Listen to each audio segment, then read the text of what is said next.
Fast food आणि junk फूडची चटकदार चव किती जीवघेणी ठरू शकते हे उत्तर प्रदेश येथील 16 वर्षीय आहाना या विद्यार्थिनीच्या दुःखद निधनाने दाखवून दिले. 11वीच्या हाशमी गर्ल्स इंटर कॉलेजमधील Aahana chowmein, Maggi, pizza, burger यासारख्या फास्ट फूडची प्रचंड शौकीन होती. आई वडील मनाई करूनही ती रोज ते खात राहिली. त्यामुळे नोव्हेंबरमध्ये तिच्या पोटात तीव्र वेदना सुरू झाल्या. 30 नोव्हेंबरला मुरादाबादच्या खासगी रुग्णालयात तिला दाखल केले. तपासणीत आढळले की तिच्या आतड्या एकमेकांना चिटकल्या होत्या आणि त्यात अनेक छिद्रे पडली होती.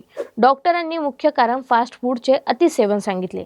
सर्जरी यशस्वी झाली, पण सुधारणा अपेक्षित नव्हती. सुमारे 7 लिटर तिच्या पोटातून द्रव्य काढला गेला. त्यानंतर 10 दिवसांनी तिला घरी सोडले. त्यानंतर 4 दिवसापूर्वी पुन्हा तब्येत बिघडली. तेव्हा तिला दिल्ली एम्समध्ये दाखल केले. तिथे काही दिवस सुधारणा दिसली, ती चालू फिरू लागली. पण रविवारी रात्री अचानक हृदयविकाराने तिचं निधन झालं. डॉक्टरांनी फास्ट फूडमुळे आतड्याचे गंभीर नुकसान झाल्याचे स्पष्ट केले. ही घटना पालकांसाठी मोठी चेतावणी आहे. संतुलित आहार आणि घराचे पौष्टिक जेवण किती गरजेचे आहे. त्यामुळे फास्ट फूड खाल्ल्यापेक्षा घरचे फूडच चांगले.